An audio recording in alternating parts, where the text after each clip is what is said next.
This is a Relay Project. Real Talk starts right now. Here's Ryan Jespersen.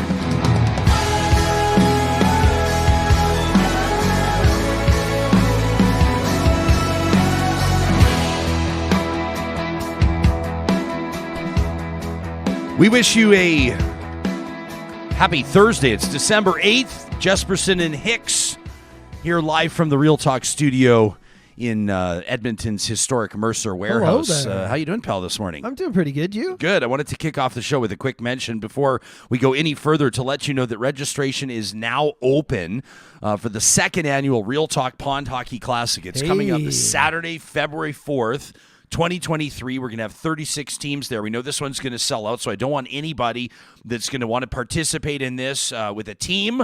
You can register a team of 4 or 5 skaters. You can register as a volunteer, and of course, we would love if you registered as a sponsor, as a corporation, as an agency, as an organization to benefit the affiliated charities with the Canadian Progress Club in St. Albert. It's going to be a wonderful day celebrating the true expression of Canadiana, John, and you're going to be there spinning tunes the whole time as well. Is that because you know it's going to be minus 40? You know what it was? Like, it was too warm. It was almost too warm last year. Really? At one point, it was 6 degrees Celsius. You want to have, like, for pond hockey, you want to have a minus 10 is like the perfect temperature for pond hockey. It's not too cold. Your toes aren't going numb, but at the same time, the ice holds up. And we had such a beautiful day last year that at some point, places on the ice surface, there was actually just the tiniest little bit of sheen of water. Ooh. And so we'll hope for like a minus 5 to minus 10 day. It's going to be out at Larry Alexiak Field. The city of St. Albert rolls out the red carpet for us. So you go to RyanJespersen.com, you click on events, and then pond hockey. It's really easy to find, and that's where you can register your team for the Real Talk Pond Hockey Classic. A team, a volunteer, or a sponsorship opportunity awaits you. RyanJespersen.com. Just check out the events link. Will you be taking requests on that day, Johnny? How do you feel about that? People giving you requests when you're DJing? I don't mind at all. I'm not one of those.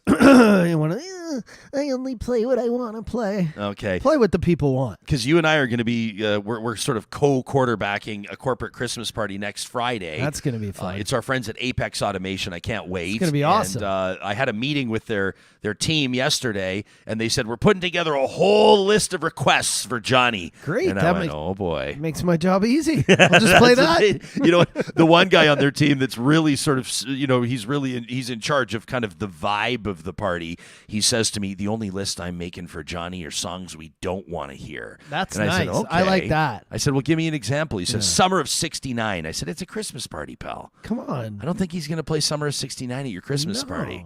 You never know, though. No. You never know. Sharon Morin's going to be joining us in just a second from Montreal. She is an ardent supporter, a regular supporter of this show, of Real Talk, and she's a mover and shaker herself. She was at COP27 in Egypt. She's at COP15 in Montreal right now, and we're super excited to have her making her Real Talk debut in just a moment. And there's actually a bit of a theme on today's show. Agatha Smykot's going to join us from Czechia, from the Czech Republic, coming up in about a half hour's time. She's a Real Talk supporter. She's a subscriber and a regular listener. She's been involved in candid commentary, like citizen commentary of Alberta politics for a long time. But that's not what she's doing over there. It's not necessarily why we're having her on the show. We love checking in with audience members who make Real Talk a part of their regular routine from somewhere else on planet Earth, outside Canada's borders. You'll remember we've gone in past to Damascus, Syria, as an example, to talk to Real Talkers, and we have some other international interviews lined up in the weeks and months to come. So we're looking forward to that. Of course, last night into this morning, it was just about, if you're listening to us live streaming right now, it's just after 8:30 in the morning Mountain Time.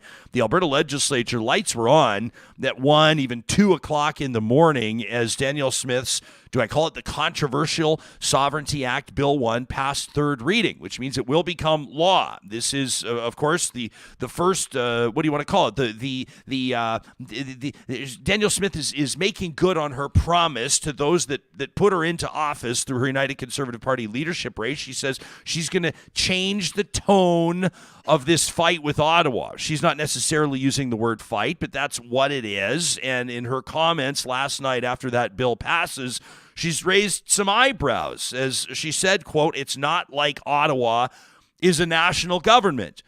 And I know people have raised their eyebrows, like, what do you mean by that? It is indeed the federal government, but the Premier of Alberta went on to say the way our country works is that we're a federation of sovereign, independent jurisdictions. They are one of those. The federal government is one of those signatories to the Constitution, and the rest of us, as signatories to the Constitution, have a right to exercise our sovereign powers in our own areas of jurisdiction. So that from Alberta's Premier. Rachel Notley, the leader of the official opposition, has already vowed that if her party forms government in May of next year, that they will repeal this. She says it's a disgrace. And so this will become, if not the election issue in Alberta in the spring, certainly an election issue.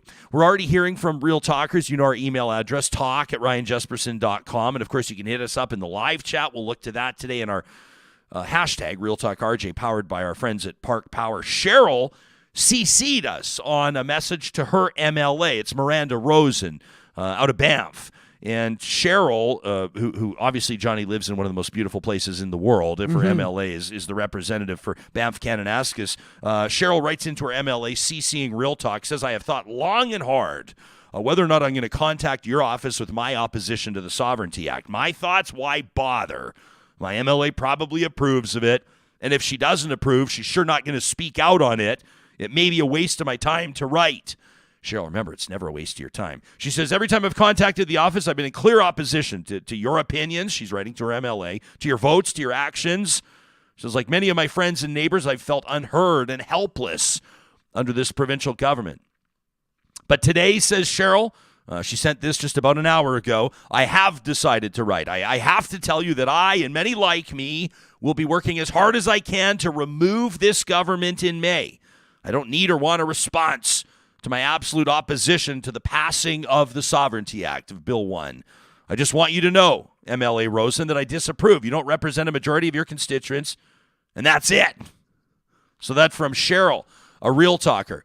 There's going to be people that are totally impressed by this. There's going to be people that are pretty, quite frankly, stoked about it. This is Alberta making a clear statement, not just to the federal government, but to the rest of the country about the tone that this Danielle Smith-led government intends to take in the context of so-called sovereignty. So how will this play out?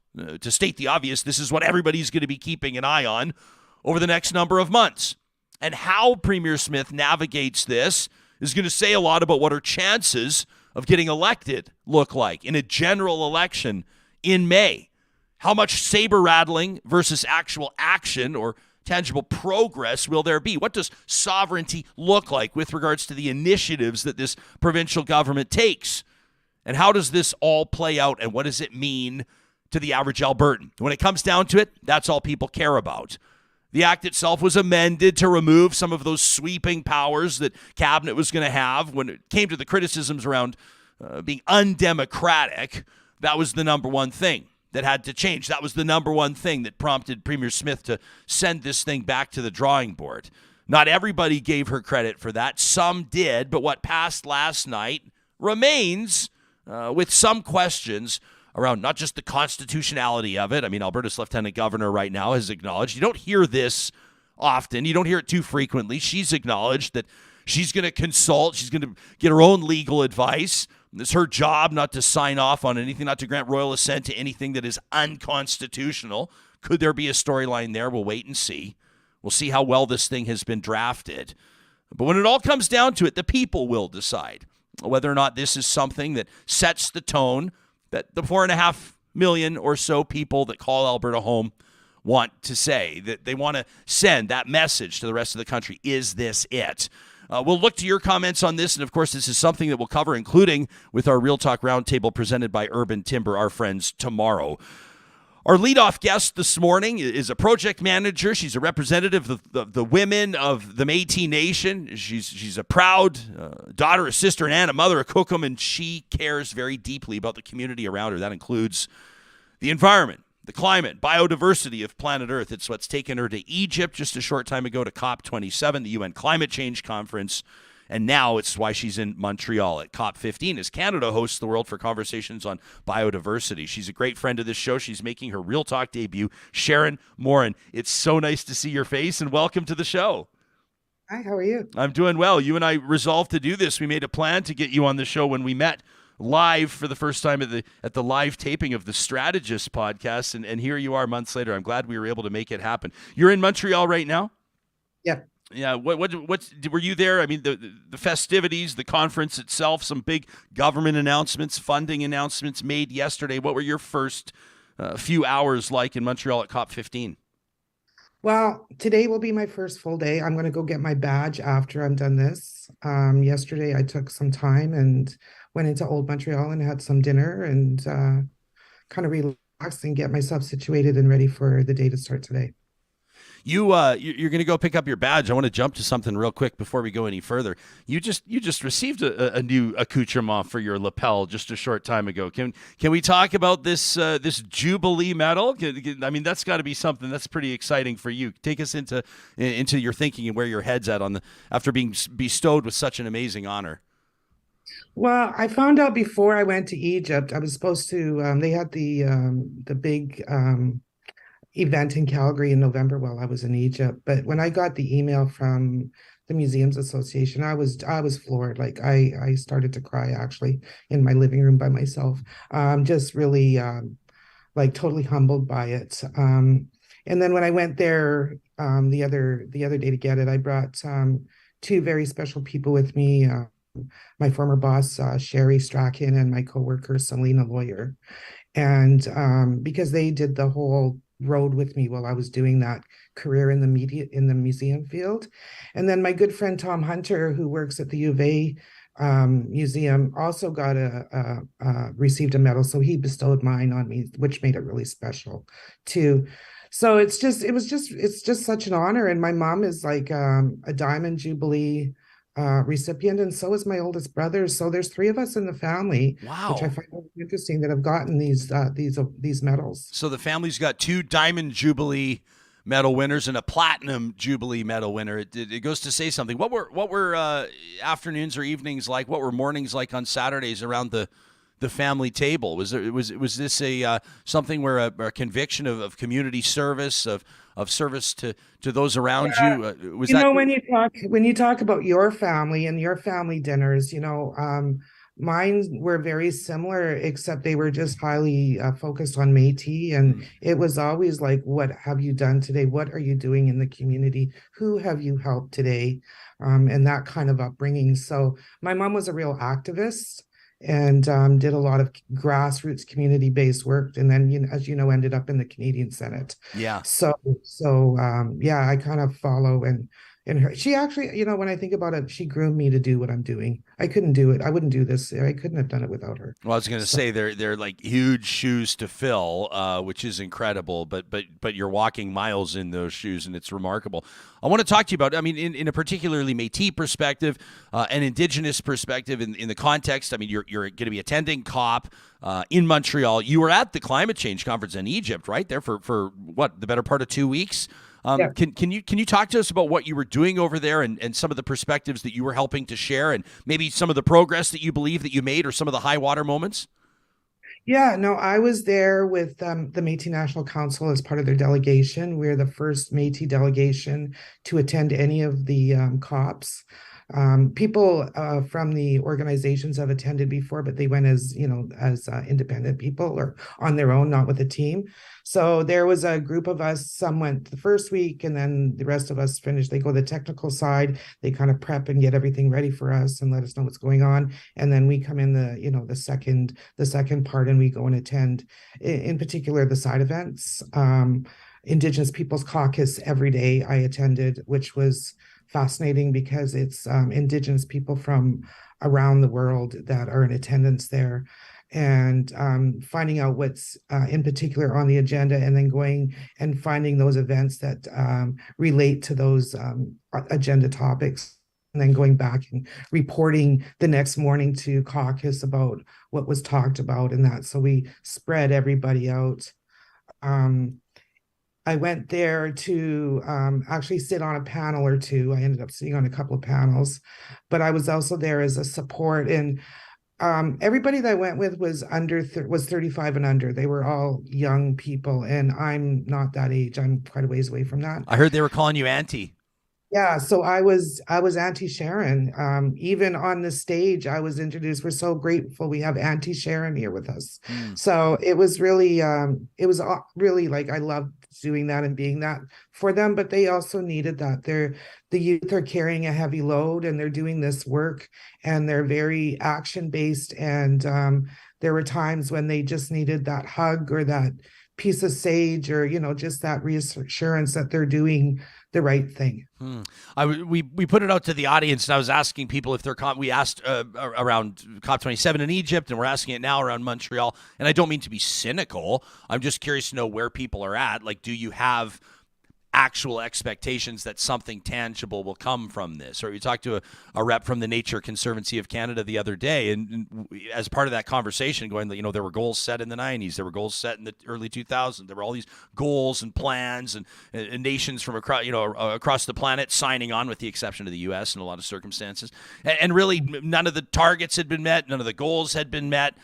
In the context of an indigenous perspective or indigenous tradition with regards to land management or environmental protection or sustainability or rehabilitation in the context of biodiversity, do you sense that there's an actual respect for or interest in that indigenous perspective from the general collective? Did you pick up on that in Egypt? One of the things that, because Egypt was the first COP that I went to, is that this is the first time that the Indigenous people have been so front and center and have had their own pavilion and so forth. It's also the first time that the youth have been as involved as they are this year, this go around with these cops. What I see is that, there were these things that they talked about in the 90s and early 2000s and that, but they never did really include a solid Indigenous voice and Indigenous participation in it. Our knowledge is our science. And that's one of the things that we're trying to do here, is starting to try to change some of the wording around what we know as our science, because our science is just as on par, if not more, than what you learn to become a scientist. When you live on the land and you have generations teaching you about that land, it's knowledge that's like in your DNA. It's blood knowledge. So there's more of a connection there. So I see, for me, what I see is a real opportunity to have these two come together and respect one another and work alongside to try to start to change what's going on.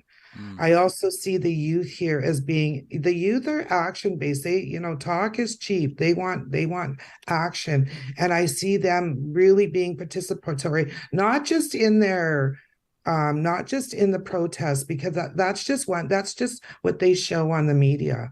I'm talking about young people being involved in the panel discussions, being involved in the negotiation processes and learning all of that, so that there's more of a fulsome conversation with everybody involved.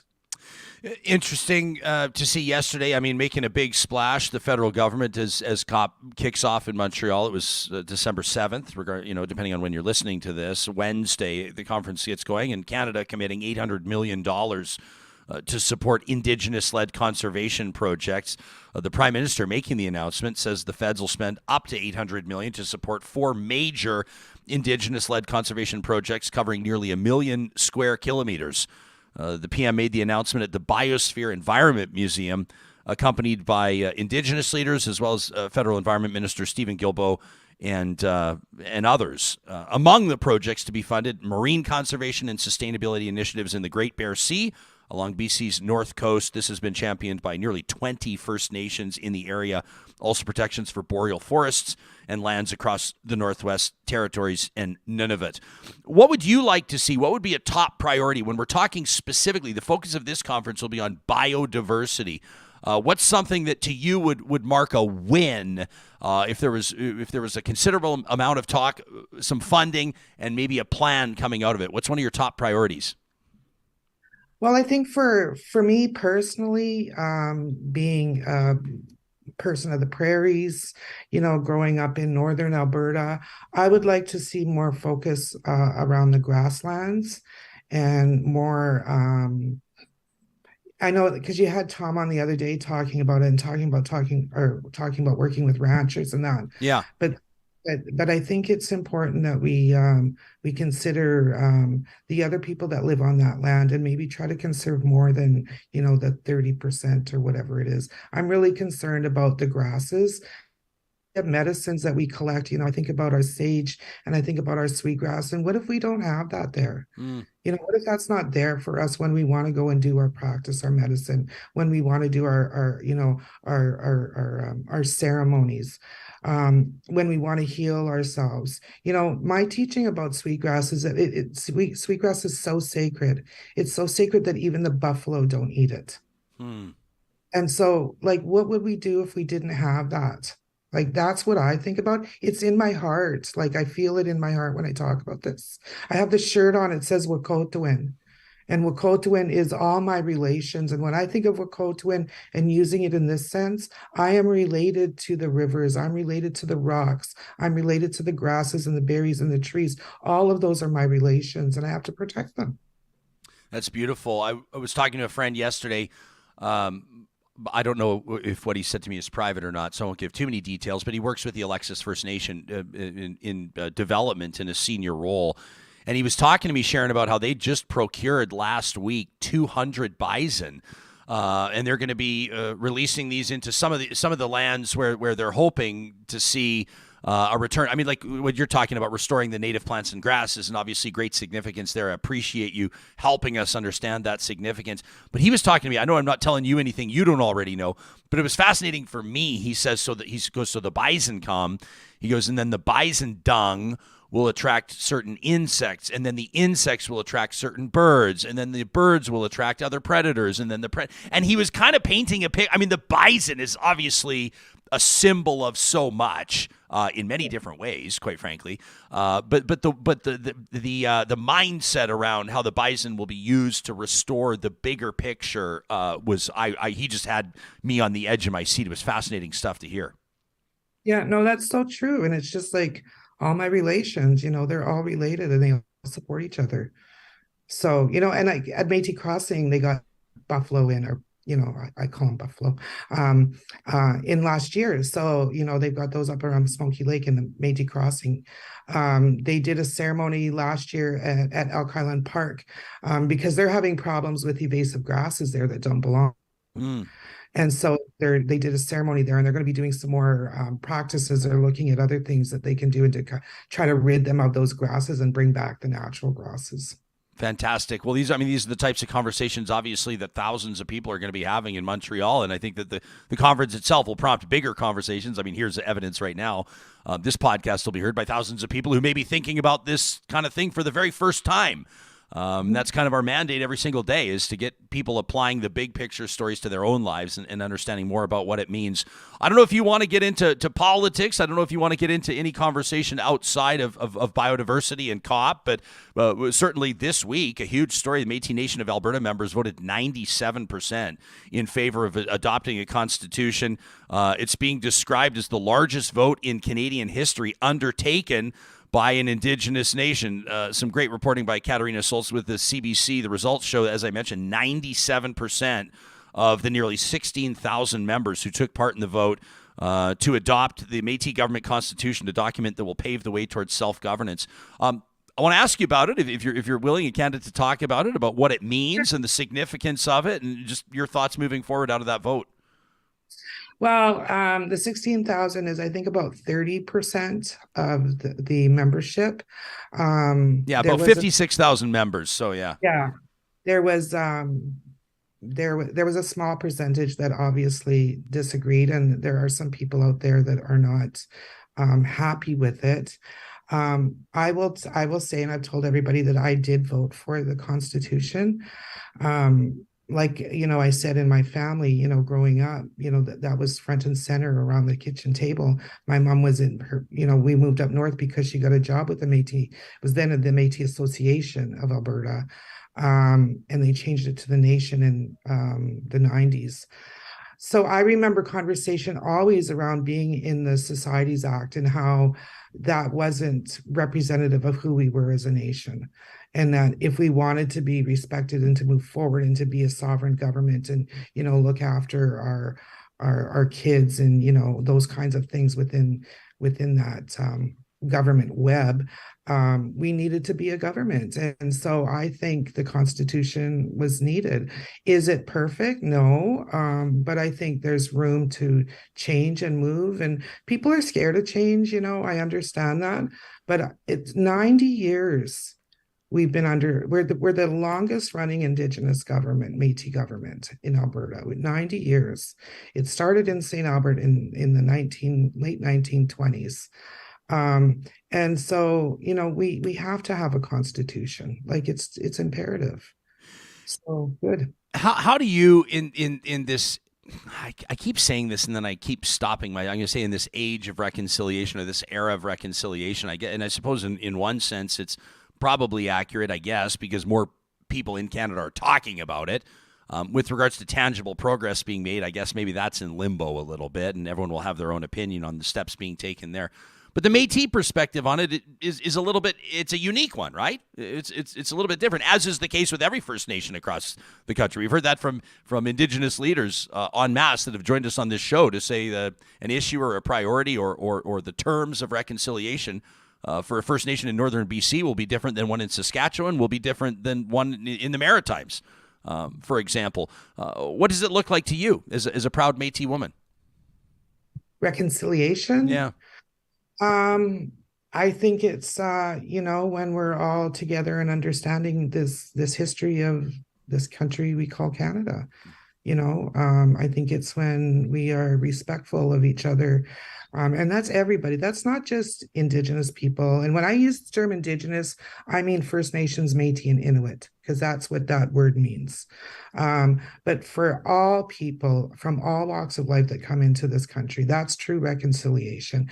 That's what we did that's what the Indigenous people or the First Nations people did when the first people came over and so-called discovered. They were welcomed into this country, into this land. And I think we need to get back to that. The Métis have a unique experience because there's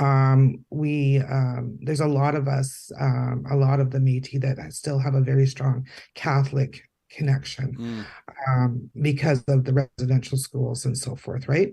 So we still have that in our community. But I see people just wanting to, Métis can walk in both worlds. That's one of the things that we were, historically, where we used in the trade and that, because we could walk in both worlds and we have that understanding. And so I think we see it more as a coming together and a reconciling in that way.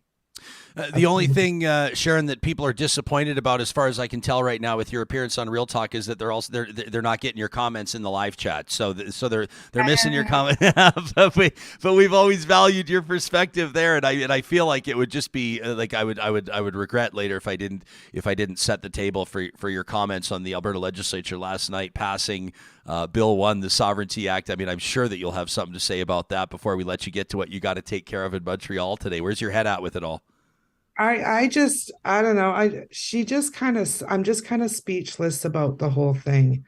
I cannot believe that there are people there that support that insanity. And that's what I'm going to call it, is it's an insanity right now. And they're trying to shove these things down our throat before the election. And it to a detriment of, our province, but also our country. They don't know what they're stepping into when they start stepping on the toes of the treaty and the treaty rights. And they don't understand that they're treaty people too, and they're the biggest benefiters from those treaties. And if those treaties are taken away, then they lose a lot of that. Because, so they need to think about that. The one thing that I want to say before I go is I'm doing an event this coming week, and it's called Kitaskanaw Pamatsawin, and it's about our land is our life.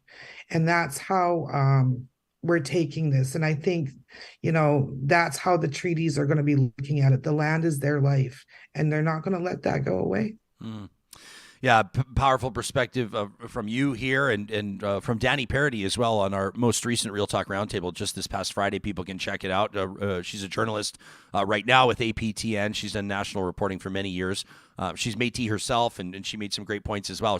I'm paraphrasing what she said, not her exact words, but she basically said that one of her concerns is that all this talk about Alberta's sovereignty is going to overshadow, with regards to where public dialogue is at, is going to overshadow the plight or the mission, let me say, that First Nations have been on in the context of sovereignty for decades. And that's something that I think needs to be on people's radar. We'll keep it on the radar here on Real Talk, thanks in part to amazing supporters, audience members, and guests like you, Sharon. Thanks for taking time out of your morning in Montreal to check in with us, and we wish you all the best out there at COP15. Marcy, Ryan, you guys take care and have a good day. Yep, you got it. We'll see you back in the live chat when you're back from Montreal. That's Sharon Morin, a great friend of the show. Agatha Smykot coming up in just a moment from the Czech Republic. It's going to be a great morning. Plus, we've got emails from Luke. Luke wants to talk about the C-21, the firearms ban. Martin does as well. And I promised you we were going to read an email this morning from Jenny. She's Jewish. She's got some comments on Kanye West, which we're going to get into. And man, oh man, it's a powerful message that she sent in to us to talk at RyanJesperson.com. These conversations are presented by our sponsors like Apex Automation. I mentioned I was out at their Edmonton headquarters yesterday. And Johnny, it was a super cool meeting because they had somebody zooming in from their office in Saskatoon. Nice. And they had somebody zooming in from their office in Calgary. Technology. And they had somebody zooming in, parked in their vehicle. They were on site with a client at one of the locations that they were automating. And it was amazing, really, to get a sense of how many team members there are making this thing happen. This company, one of the fastest growing firms in the country, for good reason. They're working in serving industries in upstream oil extraction like SAGD, pipelines, natural gas processing, chemical manufacturing, potash mining, robotics. I mean, you name it. Apex is automating it with a team of talented professional engineers and technicians. Then some circumstances, they know there's 15 engineers and other skilled workers that moved up here from Colombia just in the last year alone, 15 of them that moved to Canada to work for Apex. You can check out the careers link today at apexautomation.ca. You know by now, we've been telling you about these amazing deals available at McBain Camera. You can shop them online at mcbaincamera.com. Well, today's special, the one that we want to talk to you about, and you can see it online, of course, is the Nikon lenses that are on special. You can save up to $500 on a huge selection of Nikon lenses during McBain's holiday sale. If you want to capture the finest detail, then consider picking up Nikon's Z105mm, the 105mm macro lens. It's $100 off right now, and save $200 on the ultimate. If you're a realtor, if you're a designer, $200 off the ultimate real estate and architecture lens. That's the Nikon 14 to 24mm f2.8, can shoot in low light, gives you crystal clear images, or the Nikon Z 100 to 400mm lens, perfect for shooting wildlife sporting events. $350 off right now at McBain. You can check them out online to see a full list of Nikon cameras, lenses, and binoculars. All on sale now for the holidays. McBain, create to inspire. If this holiday season you're looking to spend more time with your family and less time over the stove, I mean, sometimes mashing potatoes can be therapeutic, but still, sometimes you just want to sit down and catch up with the loved ones you don't get to see through the year. Why not let the chef-inspired team at Friesen Brothers take care of your Christmas dinner with their Ukrainian-inspired Christmas dinner box? It's available to order online right now at Friesen.com, F-R-E-S-O-N. It's easy to reheat while the table's being set. It includes treats like roasted turkey, in-store made cranberry sauce. It doesn't come out in the shape of the can. You know exactly what I'm talking about. Gravy, and I was telling you about the pierogies and that carrots and creamy dill sauce. The carrots are going to steal the show. If your house is like ours, the carrots and creamy dill sauce are going to steal the show. You can order it today at Friesen.com. And a quick shout out to our friends at Kubi Renewable Energy. All this talk about climate and biodiversity and regeneration and sustainability. I mean, this is their business. It goes without saying, obviously, solar energy is cleaner than fossil fuels. We know that, right?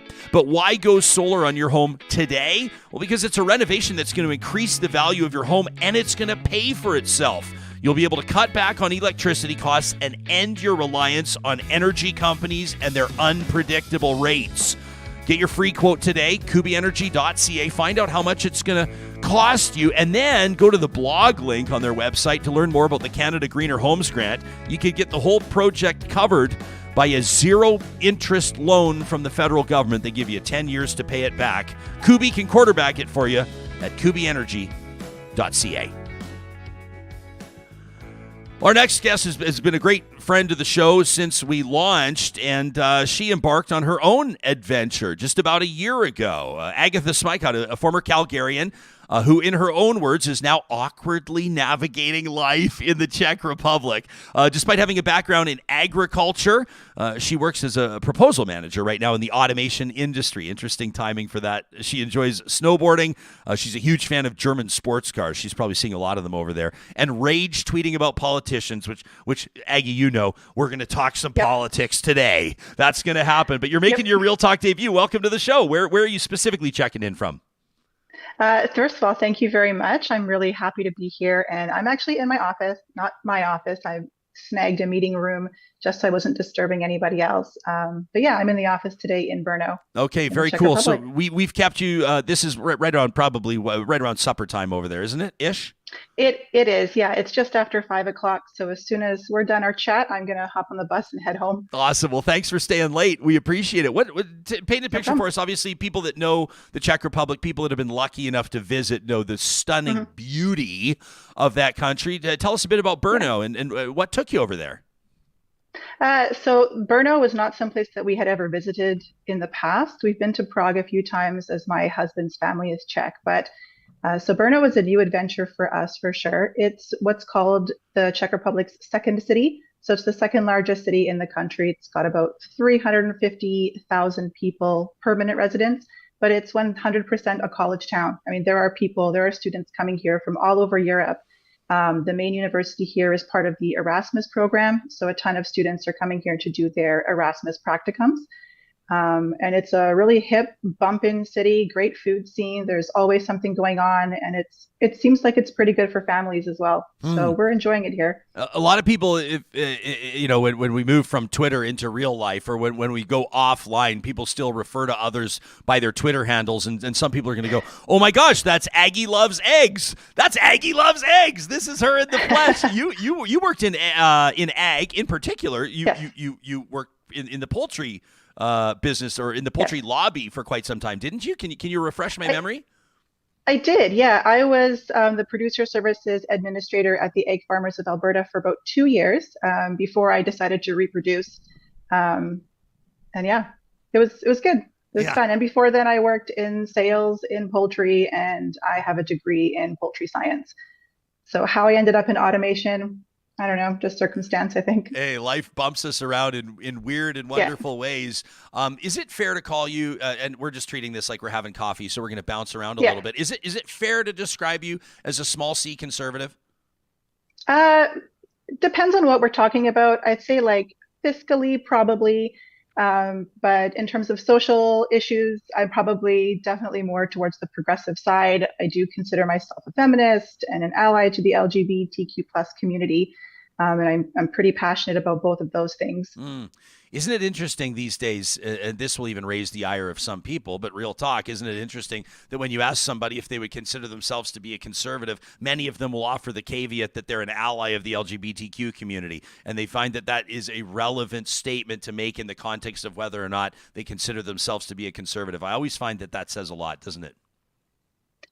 I don't know. I'm not sure what people will think when I say that. I know that there's the argument that it's not possible to be a fiscal conservative and a social progressive, but I mean, I think fiscal conservatism is not so much about reducing services, but just making government more efficient and just finding and reducing waste, as opposed to making things, I guess, arguably worse for people. So I want to show you like a page out of my playbook today as we got set to do the show. I thought we've got Sharon and we got Agatha lined up, and we want to talk to Sharon about her perspective as a Métis woman and an educator at COP to talk about biodiversity. And we want to talk to you, just as you're an interesting person, about your first year abroad and what took you over there and you know, sort of what prompted the adventure and what you've learned about yourself and what you've learned about Canada by being away and outside of Canada.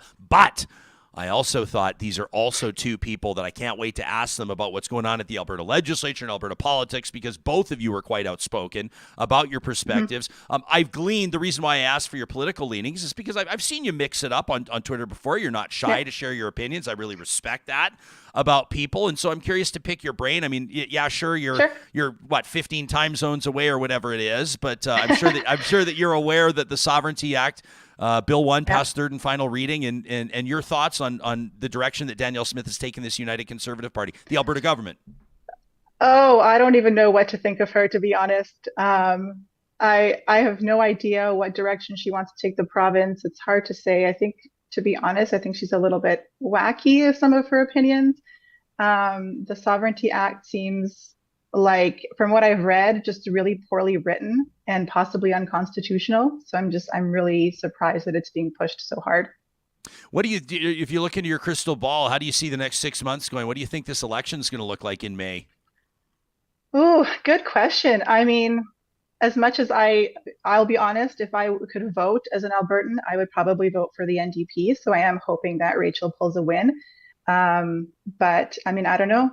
We'll see. Albertans, they sometimes decide at the last minute which direction they want the province to go in. Yeah. I don't want to make any predictions. Yeah, nobody wants to make any predictions right now. Everybody's afraid to make predictions because they don't want to wind up looking silly. I think it's going to be. I don't think that the election's going to be a blowout in either direction. And there's an eternity between now and then. I mean, there's 6 months in politics is like, we don't even remember the stories that were stories 6 months ago. Politicians are probably grateful for that. But yeah, what would it have been that would influence your vote in that direction? What would be? Is there like one issue for you? Obviously, you've been very passionate and informed on ag, but is it something else, or is that what would inform your vote? I mean, being that I'm a parent, my passions have shifted from agriculture to things like childcare, healthcare, education, that kind of thing. And I think the NDP have a better idea of what's good for the province on all three of those things. How old are your kids? I have one. He's 6.5. 6.5. So he's going to school there in Czech Republic. Obviously, is it grade one or is it the equivalent? Grade 1. Yeah. Grade 1. Yeah. How's he making the adjustment? It's been a challenge. The language barrier has been really tough for him. We're very lucky that his teacher is younger and a little more progressive, because the school system here is not necessarily. It's quite traditional, and it's very much based on memorization as opposed to kind of a more discovery-based model. And the expectation for kids is that they're very well behaved, that they're able to sit still and not disrupt the class. And my son's a little bit of a wild child. So coupled with the language barrier, he was a little disruptive at first. But with the school's help, we found some resources and we're sending him to Czech language lessons. And so things are getting better. He's making friends and he's speaking more and more Czech every day, which is neat to see. How about you? Are you proficient in the language? No, not even close. I can speak what I call survival Czech. So I can, make very basic conversation with the cashier at the grocery store and like order at a restaurant.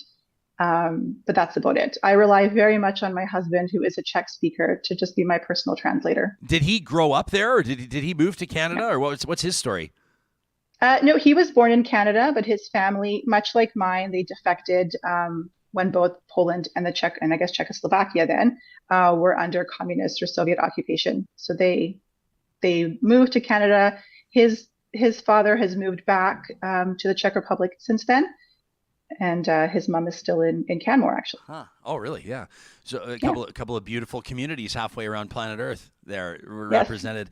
What have your first year? You had posted about it a short time ago, and kind of reflecting on the 1-year anniversary of moving over there. And is there something in particular that you've taken from it, or did you have a moment of reflection on that 1-year anniversary day where you sort of honed in on one specific thing that you've learned, or that you've focused on, or that maybe you've bettered yourself as a person? Yeah, I think the biggest takeaway for me is that I took life in Canada for granted. Having been there for for my entire life, the grass always kind of seemed better on the other side. My sister-in-law moved to Prague about 7 years ago. And so watching her thrive, like grow herself and thrive, it just seemed like life was so much better in Europe. And I think moving to Europe is always kind of seen as this glamorous experience. But leaving behind your support network, leaving behind your family, your friends, that's hard. It's hard. And with the language barrier, it makes it really tough to make friends and to meet anybody. And I can't say we've made a whole bunch of friends. We've made a few. We've even met a few Canadians along the way. Just that we took life for granted. And I'm not saying life here is bad, but Canada's a great place to live. Was there one thing It in really is. particular, like when you're reflecting on that, is there one thing in particular where you'd say, well, that would be an example of that you maybe took for granted? Just the general openness of Canadians. You walk into a store and, you'll have someone come up to you, you'll have someone say, hello, how are you? How can I help you?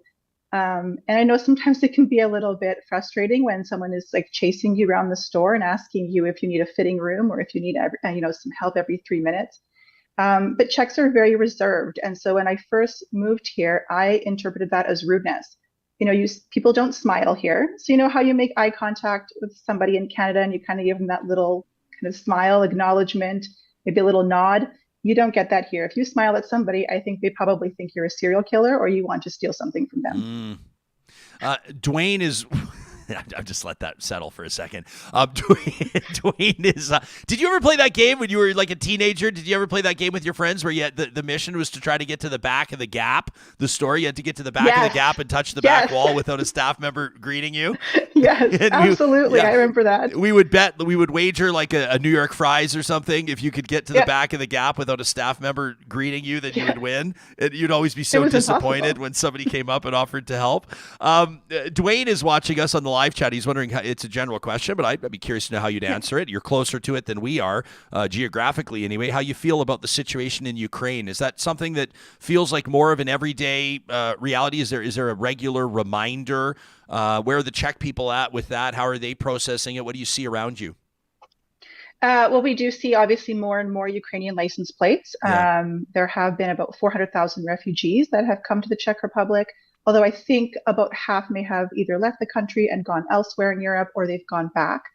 But yeah, our government or the government is, talks about it every day and how they're supporting Ukraine, what they're doing, whether they're sending weapons or other resources. The Czechs are obviously, they're quite strongly in support of Ukraine. They have their own history with Russia, with the Soviet Union. So there are feelings here for sure. Yeah. How much of a commitment have you made to stay there? Is this is this in the experimental stage, or are you like, does your son feel like, this is it, this is where he lives now?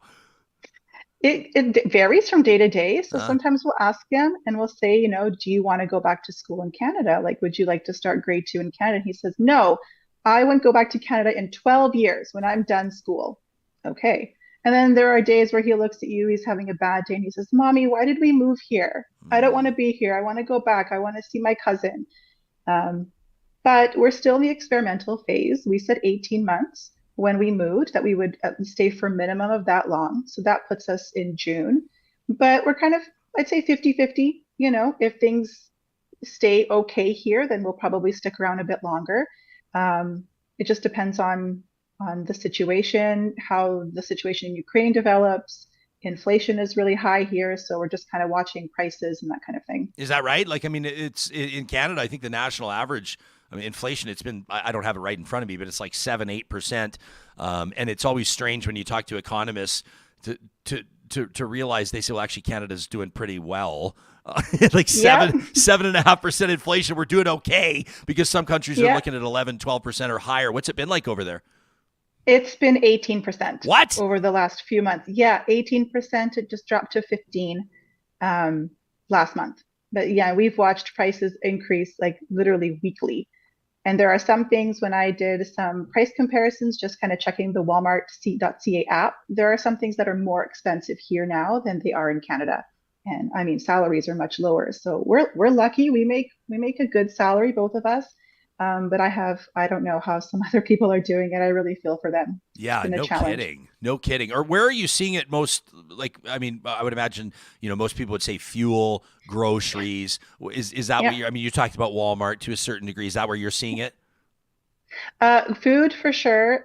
Fuel, although fuel actually has come down. I want to say it's about $2.50 a liter, which I'm sure will still shock a lot of your It's like viewers. Vancouver prices, yeah. Vancouver prices, yeah. For a while, Vancouver prices were higher than here, which really surprised us. But $2.50 a liter. But like natural gas and electricity, for sure, is where we're seeing the highest increases. I wish I could help you out with Park Power, but I think that's out of their jurisdiction, Aggie. I don't think they can do it. I think so. Yeah. Hey, Germany tried to get fuel from Canada, and they weren't very successful. Yeah, so. that was that story kind of flew under the radar, didn't it? Like I think mostly because it was something that couldn't happen in like 1 month or 6 weeks, and so people realized that those are those conversations. Of course, the Prime Minister was having with the German Chancellor a short while ago. Before we let you go, I don't want to ruin family dinner time. Little 6-year-old boy is going to be wondering where the hell Mummy is. But I got to ask you, in that part of the world, it's obviously beautiful. That sort of like Bavarian area, like German and Austrian and Swiss. Christmas traditions or holiday traditions. What's it like for you in the Czech Republic, and what does your holiday season look like over the next month or so?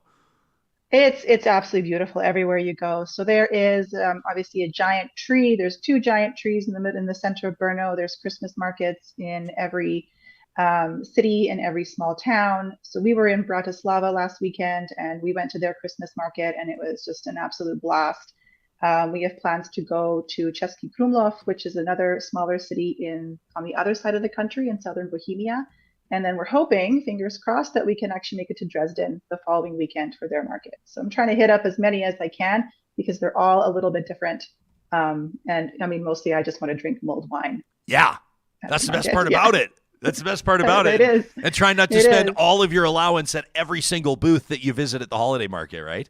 So true. Yeah. So true. Aggie, it's so nice to see your face and connect with you. And we always love when we hear from audience members like yourself. You've been a regular contributor to the show and sending in your thoughts and how you process different interviews. And to know that people are accessing Real Talk in the Czech Republic and Costa Rica and Syria and other parts of the world really, to us, reiterates the importance of having these conversations for, in many circumstances, Canadians who are finding the show to be somewhat of a connection to their people, so to speak. It's great. Yeah. It's great. I love what you guys are doing. So keep it up, and I'll keep tuning in for sure. Awesome. And we'll keep following you on Twitter at Aggie Loves Eggs. Happy holiday season to you, and thanks for making time for us. Thank you. Happy holidays to you and your families. All right. Beautiful stuff. That's Agatha Smykot. You can follow her on Twitter. And if you're a Real Talker that's tuning in from somewhere else on planet Earth, we'd love to hear from you. I was thinking, Johnny, that this could also be a cool themed Real Talk roundtable to get 3 Real Talkers in from different parts of the world and just check in. Yeah, and and just hear what life's like around them, you know? Really jealous of their lives. Have you ever been to Czech? No, but like when you were speaking about it, like all those places in Europe are just, there's so much rich history and culture, and just the food. When she's talking about the food, it's like you can taste it, right? Oh, man. And the wine and Yeah. the markets, and take me there now. Yeah, we should go. Take Real The Talk Relay on the Jet? road. Can Why don't we- we do it can on we the gas Relay it Jet? up? Yeah, I think the Relay Jet's busy. It's just busy today. But yeah, it's funny. Hey, like you'll be in Czechia or wherever. Like pick your country, France or England or whatever, and people will be like, we're like, look at this beautiful old historic building in Canada, and they're like. They got buildings that were built in like the 1300s, the 1400s. I mean, these cathedrals that were built, it's just unbelievable. And just the vibe, I assume, like with the World Cup going on too, just being over there must be incredible, right? Yeah. So, yeah. Yeah. I'll admit I haven't followed the world. You haven't? I was kind of paying attention to what Canada was doing or not doing. I didn't either, but there have been all these upsets. I don't know if you know, Okay. England is in the Final Four, and Right. England is much like the Toronto Maple Leafs, if I had to do a hockey kind of equating it to something. Always that very loyal fan base, always gets let down. So that's a big story. Okay, so it's down to 8 right now. So it'll be England, France on Saturday, which Sorry, is gotta 8. be, Yeah, sorry. Yeah, that's got to be. But yeah, four matches to go. So England, France, Portugal. You could have offered me $1 million, and I wouldn't have been able to tell you which countries were left. Well, look at me. I already screwed it up. So Netherlands and Argentina. Yeah. Will play tomorrow. Croatia and Brazil. That'll be a good one. Brazil's probably going to smoke them, aren't they? But you never know. And It's then been all upsets. Morocco and Portugal. Yeah. Okay, there you go. We have no idea what we're talking about, but who do you think's going to win? Who's going to win the World Cup? Who do you think? Well, we actually did have a World Cup analyst on our on the Hedge. On the Hedge, another relay show yesterday. He's an English guy, so he's obviously rooting for England. But he says Portugal's looking very good. Okay, but you can't like this whole World Cup has been a lot of upsets, a lot of matches that didn't go the way. The experts, the pro bettors even said it would go. So, because I thought don't take any that, advice. Costa Rica and Japan were surprising some people, and there were some. Yeah. Okay. Good. It's well, up Canada. For mediocre, shallow end of the pool analysis of the World Cup, keep it right here on Real Talk. And if you want to hear people who know what they're actually talking about, check out thehedgepod.com. Yeah. There you go. I want to get to some emails in just a second. Firearms thoughts from Martin and from Luke, plus a great email from Jenny that's guaranteed going to make you think. These conversations, I mean, Aggie's talking about utilities, natural gas, electricity. You had to know what I was going to tell you about Park Power, right? Every single day we remind you that you can pay less for your utilities by bringing your business over to your friendly local utilities provider. It's simple. It literally takes fewer than 5 minutes to sign up, and you don't have to sit on hold with the other utilities provider and give them all these reasons, and then they bring on their, John, you've been through this, the customer retention expert, and they're like, well, we hate to see you go. What can we do to have you? Park Power is going to handle the breakup for you, which is great. You can ghost your former utilities provider when you bring your business over to Park Power. Compare rates today, internet, electricity, and natural gas. If you bundle them all, you'll save even more. And the promo code 2022-RealTalk knocks $70 off your first bill. That promo code is valid until the end of this month, so don't delay. Check out parkpower.ca today. At Local Environmental Services, they're keeping it local, and they have been for 25 years. Family-owned. Front-load bins, roll-off bins, recycling. If you're listening in from Saskatchewan, from different parts of the province of Alberta, central Alberta, northern Alberta, we're talking to you, Whitecourt. They've got vacuum trucks and water hauling, landfill services in Saskatchewan. Plus, if you're throwing a community event, maybe it's one of those winter markets in northern Alberta, in Edmonton, in Regina, why not look to them for the different things you're going to need, including like fencing, portable toilets, all of it at localenvironmental.ca. Request your quote today and keep it local.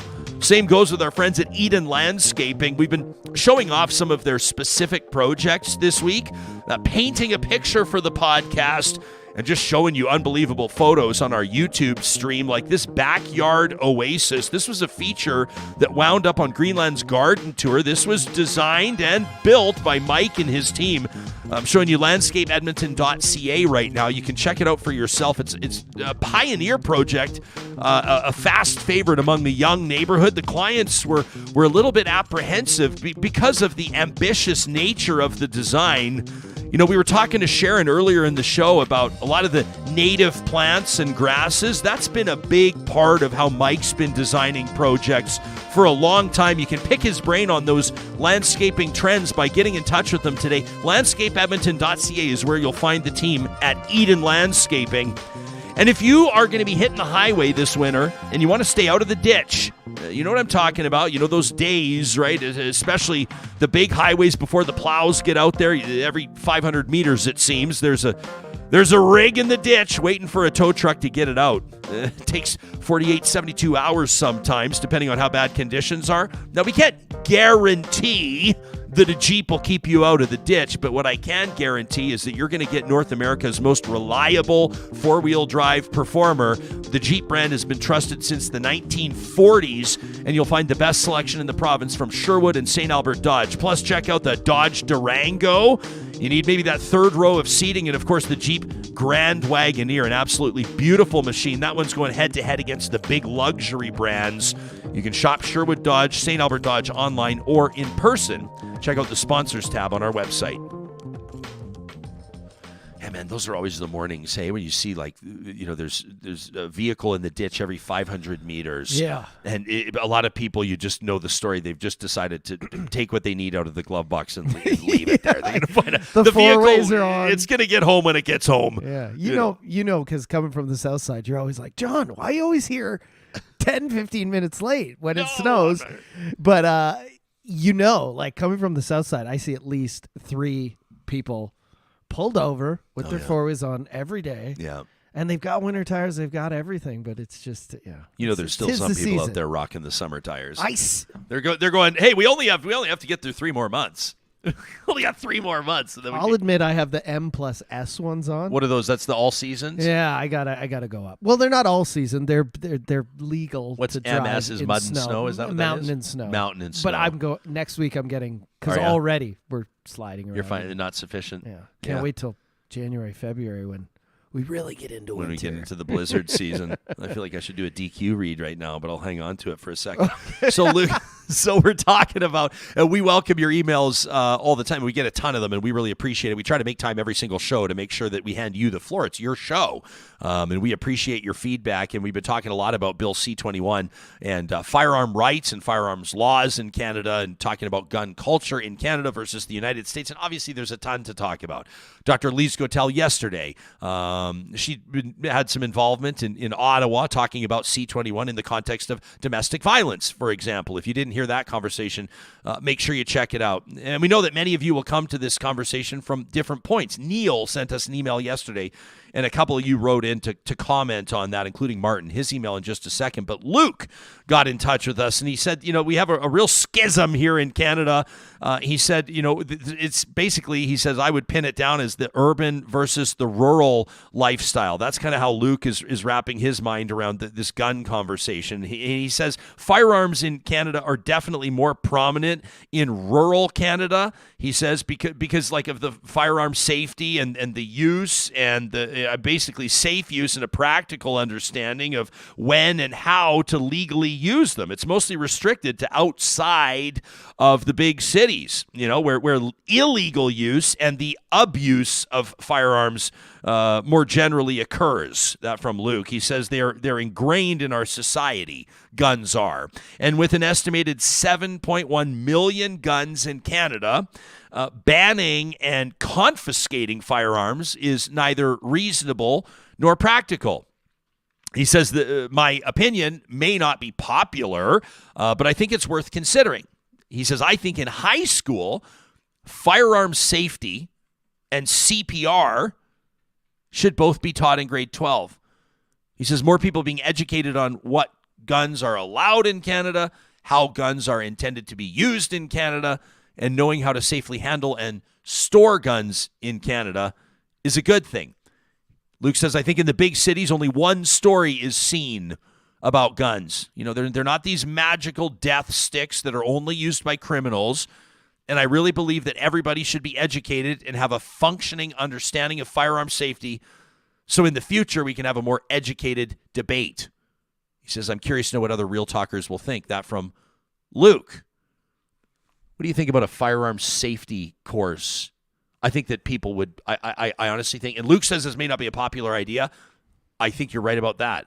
And I'm not cracking personally on the idea necessarily, but I think there'd be huge pushback to people if there was a requirement to train on firearms. Before purchasing? No. I'm talking like in high school curriculum. Firearm safety. It just seems like a bit of a. I understand what Luke's saying. There's 7 million guns in Canada. There's gun ownership. The ratio of gun ownership in Canada is actually higher than the U.S. in a lot of contexts, specifically with hunting rifles and the so-called long guns. But that doesn't mean that everybody wants them. It doesn't mean everybody's comfortable with them. It doesn't mean that everybody's interested in learning how to handle them. I will acknowledge I do think that there's a deficiency in understanding. And I think a lot of the people that participate in debate around gun legislation don't know as much as they should about firearms. I think that's a fair statement to make. I think this would be something that you'd maybe want to play out in the States first before coming to Canada, because I feel like in the States, you probably do need some sort of course in high school to at least know how, because of all the issues going on, the school shootings and whatever, I think. But it's not, the school shootings have nothing to do with firearms safety. They I know, have to do with firearms access. But you also hear about kids at home, Sure, grabbing guns and pointing them at other kids and not knowing the safety's off, and we hear about all that tragic stuff too. So maybe it would help. I don't know. Something's got to be done though, because it's out of control down there. Tracy in our live chat says, in the past, students could learn about firearms in hunters training, and now they can learn about it in something called outdoor or outside education in junior high. It's a combination of online and in-person learning. How about this from Kim? I like this comment. She says, I think we need to teach our boys in particular more tools or more enlightenment along the lines of emotional intelligence before firearm training. That's an interesting one.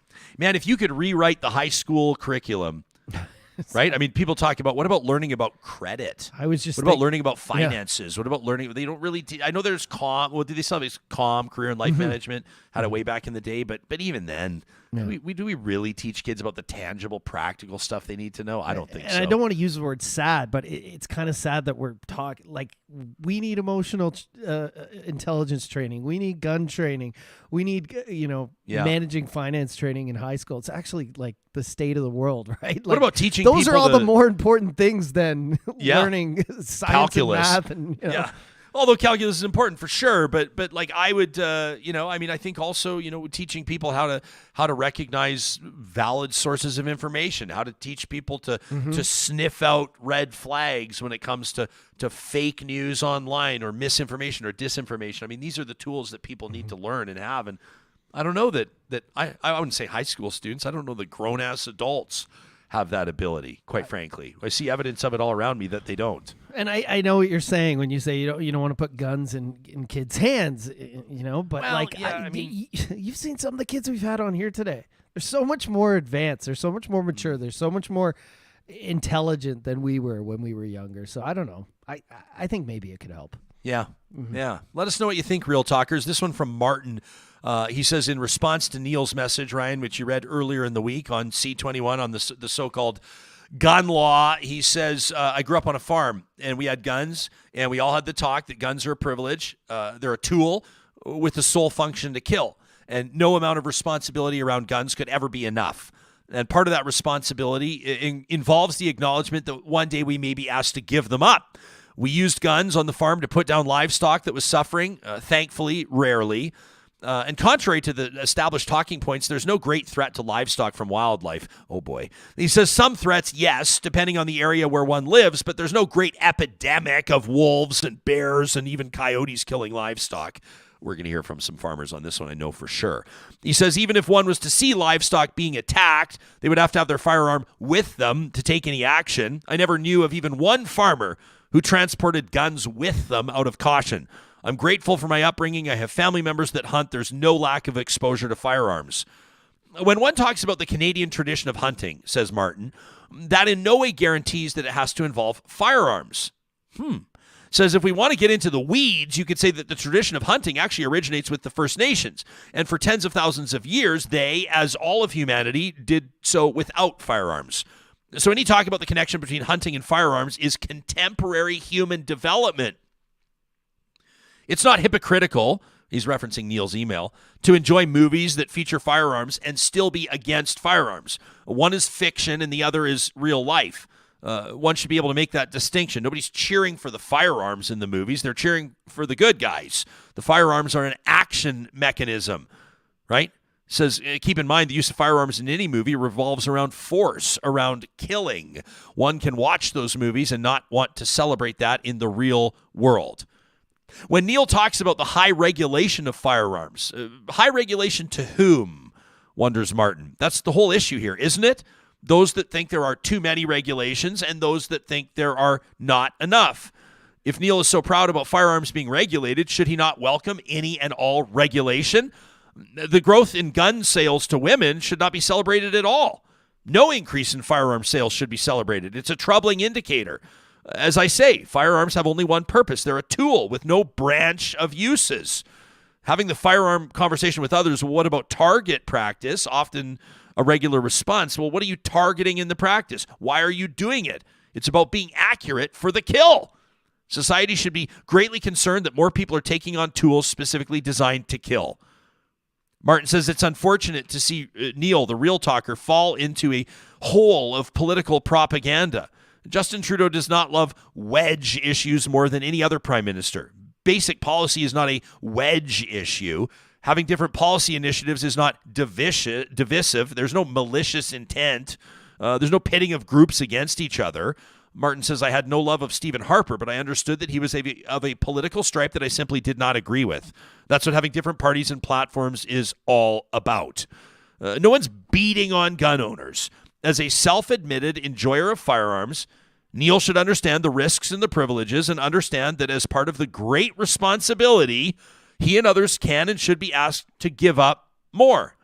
A responsible citizen would see that firearm ownership is a privilege, one that is granted by society. I'm glad that Neil brought up emotion. Martin says he's guilty of this himself, a product of the human condition. His entire email is about emotion. This is the heart of identity and how we see ourselves. This is Neil's own identity politics. Emotion is why emails like Neil's are typed out. And Martin, maybe yours too. He says we live in a governed society. That means laws and regulations. There's no absolute. The concept of gun owners, that's something that is granted. And in the greater sense of the universe, nothing is absolute, not even existence. The universe simply does not care. Everything we have on this earth is a result of humans willing it to exist. Part of being a responsible citizen is to share one's voice, to be informed, and to change our habits or practices when our self-governed laws change. Which is more important to Neil, being a legal owner or being an illegal one? Is his love of firearms so great he would be willing to become an illegal owner? Martin says Neil standing up for his hobby is admirable, but standing up also has to come with responsibility to the full understanding of the entire issue. One might be the most responsible by-the-book firearm owner, but there's a broader responsibility to understand how the hobby is impacting society.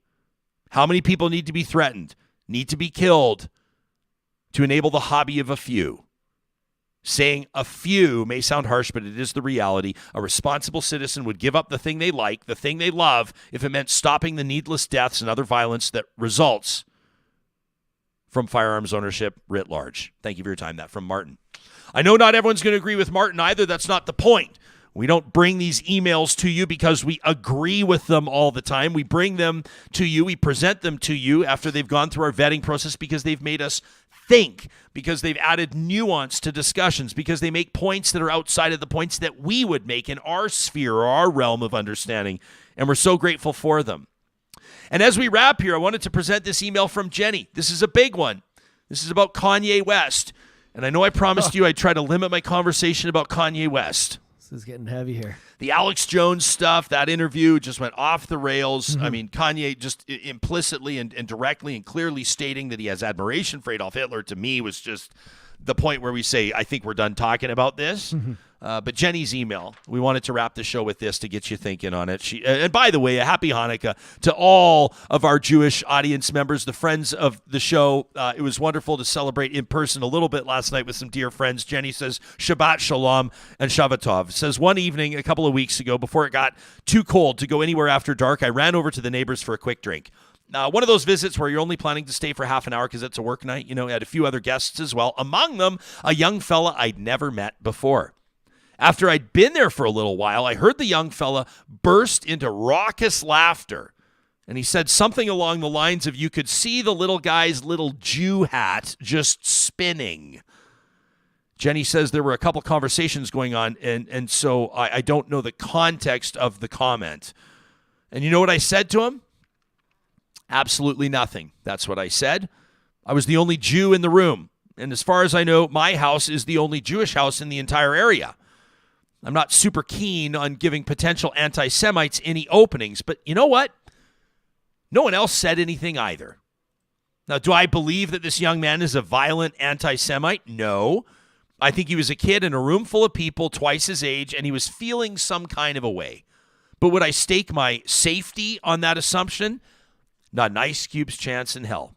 And that's a fine distinction, Jenny says, that I think a lot of people miss. Acknowledging that I do not speak for all Jews, never mind all minorities, it isn't that we walk around all the time twitching at every small sound because we think that we're in permanent, perpetual physical danger. It's that things that might not seem like a big deal to you make me more than a little nervous. Because how am I meant to know at a glance who out in that big wide world is a threat to me and who's not? It doesn't matter that why you have that Canada flag on your truck. I'm going to avoid your vehicle because I have no way to tell the good bearded white dudes from the bad ones. It isn't that the sort of jokes that I discussed above are all that harmful on the surface, but they create and reinforce an environment where people who are the subject of these jokes and these comments and these tropes are othered and alienated, no matter how subtly, and they reinforce a tribalist attitude that's nearly impossible to eradicate. She goes on to say, it's not that we give all that much of a fuck what Kanye West thinks about us. It's that, as Supriya mentioned on Real Talk last Friday, he has twice as many followers on social media as there are Jews worldwide. Anti-Semitism is particularly insidious because it's built into global society and Christianity in some pretty fundamental ways. She says, I know, right? I'm out here just making all the friends today. From Jenny.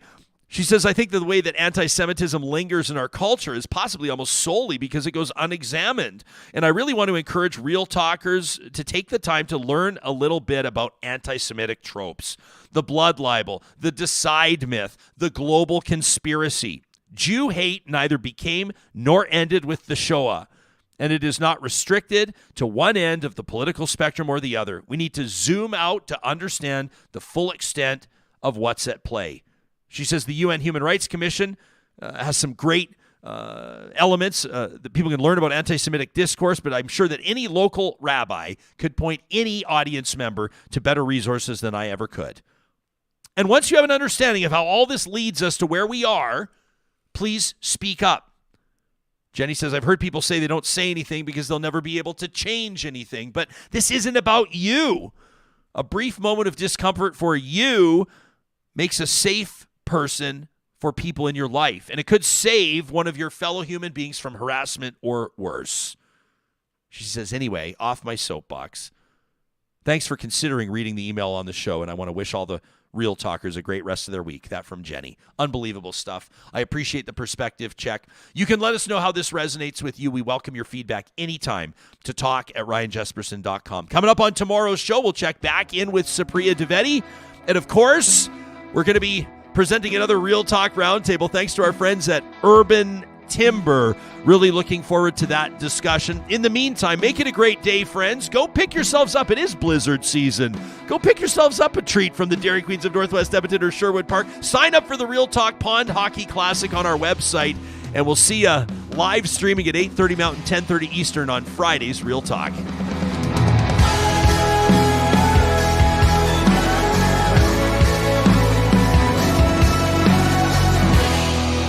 Real Talk is hosted by Ryan Jesperson, executive producer Josh Dunford, technical producer John Hicks, general manager Katie Cook-Chivers, account coordinator Lawrence Derlego, human resources Lena Shepard, website design Mike Johnston, voiceover by me, Carrie Skelton.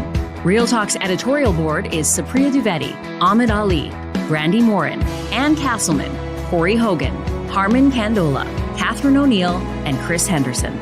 Member Emerita, Julie Rohr.